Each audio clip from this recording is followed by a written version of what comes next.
कौन है असली डॉक्टर भीमराव अंबेडकर?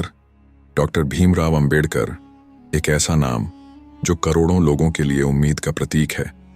लेकिन क्या हम वास्तव में जानते हैं कि वह कौन थे? क्या उनके संघर्ष, उनके सपने और उनके बलिदान को हम समझते हैं?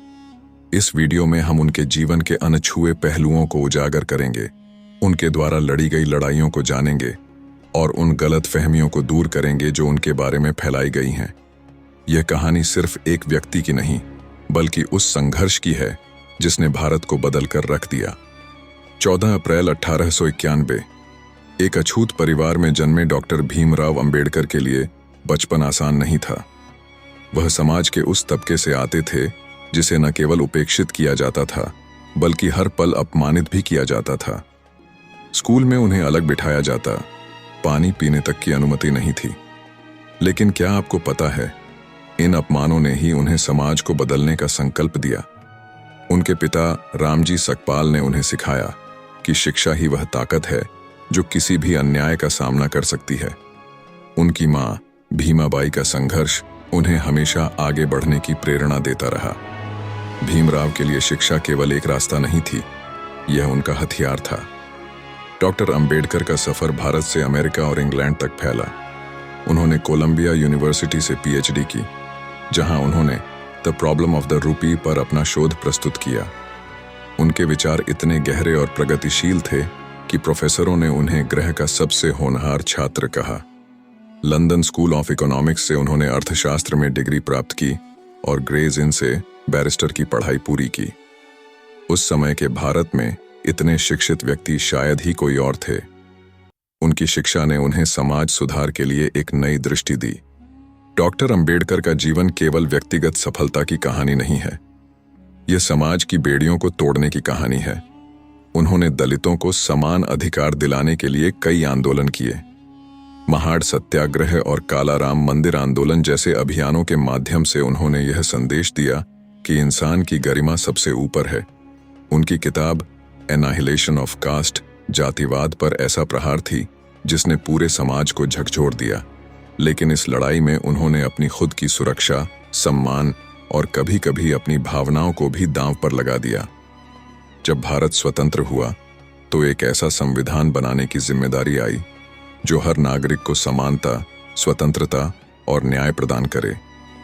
यह जिम्मेदारी डॉक्टर अंबेडकर को सौंपी गई। उन्होंने न केवल भारत के संविधान को लिखा, बल्कि यह सुनिश्चित किया कि हर व्यक्ति, चाहे वह किसी भी जाति, धर्म या लिंग का हो, उसे समान अधिकार मिले। क्या आप जानते हैं कि उस समय जब महिलाओं के अधिकारों पर कोई बात नहीं करता था, डॉक्टर अंबेडकर ने महिलाओं को समानता देने की वकालत की थी। उनका संविधान न केवल भारत के लिए, बल्कि पूरी दुनिया के लिए एक मिसाल है। 6 दिसंबर 1956 डॉक्टर अंबेडकर ने बौद्ध धर्म अपनाया। उन्होंने लाखों लोगों के साथ जातिवाद और भेदभाव से मुक्त होने के लिए यह कदम उठाया। उनका मानना था कि बौद्ध धर्म एक ऐसा मार्ग है जो मानवता और समानता की ओर ले जाता है। बौद्ध धर्म में उनका परिवर्तन केवल एक धार्मिक कदम नहीं था, यह सामाजिक क्रांति का प्रतीक था। यह एक संदेश था कि अगर आप अपने अधिकारों के लिए खड़े होते हैं तो बदलाव संभव है। डॉक्टर अंबेडकर को लेकर कई मिथक और भ्रांतियां फैलाई गई हैं, जैसे कि उन्होंने भारत के विभाजन का समर्थन किया। लेकिन सच्चाई यह है कि डॉक्टर अंबेडकर हमेशा सामाजिक एकता और समानता के पक्षधर थे।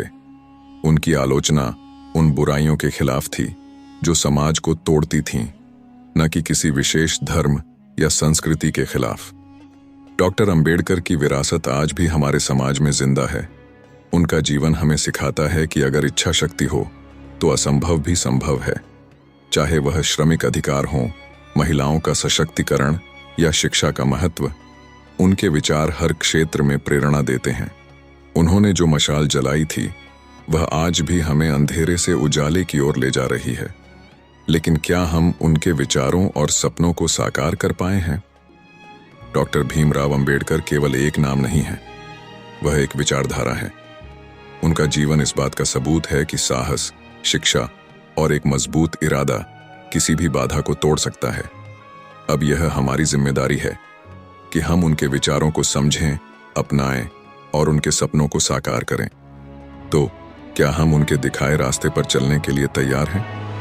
क्या हम एक ऐसा समाज बना सकते हैं जहां समानता और न्याय ही असली धर्म हो? अगर आपको यह वीडियो प्रेरणादायक लगी हो तो लाइक और शेयर करें। डॉक्टर अंबेडकर के विचार हर व्यक्ति तक पहुंचाना हमारा कर्तव्य है। कमेंट में हमें बताएं कि उनके विचारों ने आपको कैसे प्रेरित किया, और हमारे चैनल को सब्सक्राइब करें ताकि हम ऐसी और कहानियां आपके लिए ला सकें। धन्यवाद।